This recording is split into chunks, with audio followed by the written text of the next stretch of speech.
Whilst this day signifies the signing of the founding document between Maori and Pākehā, we also know that this has become a national day where all cultures that make up New Zealand can reflect on the day and participate. So what does the Muslim community think about Waitangi Day, and do they participate? Joining us in the studio are Ali and Petra. Tēnā kōrua. Yeah, so what does Te Tiriti and Waitangi Day mean to you in the Muslim community? So before we start, kia ora tātou Aotearoa. I'd like to thank New Zealand and Aotearoa for their aroha that they showed towards the Muslim community on the 15th of March and post that. And we'd like to thank Ngāi Tahu and the rest of the iwis that supported the Muslim community, and everybody who reached out and put their hand forward and asked us if we needed any help or assistance. So thank you so much for that.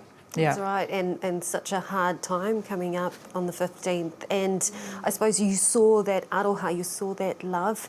And what does it mean to the Muslim community abroad?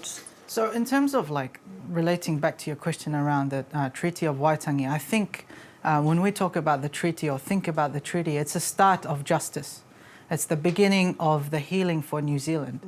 And at the end of it, at the end of justice, or what we would like to see as a nation, is that everybody paddling on the same waka.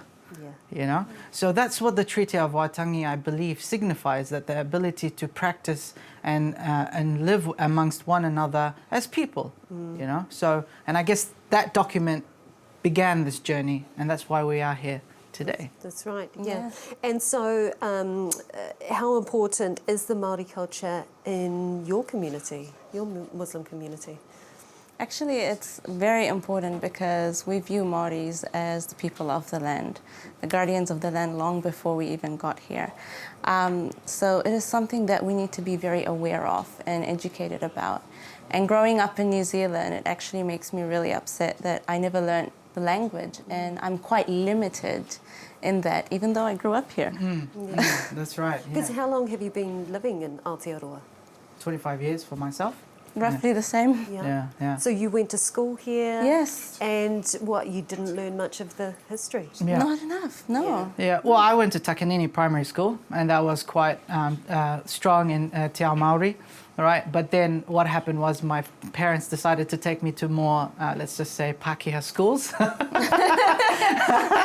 And it kind of got disconnected there, and then reconnected again in university when there was an emphasis on teaching the Treaty of Waitangi as a core, as part of all the courses, I think, at university.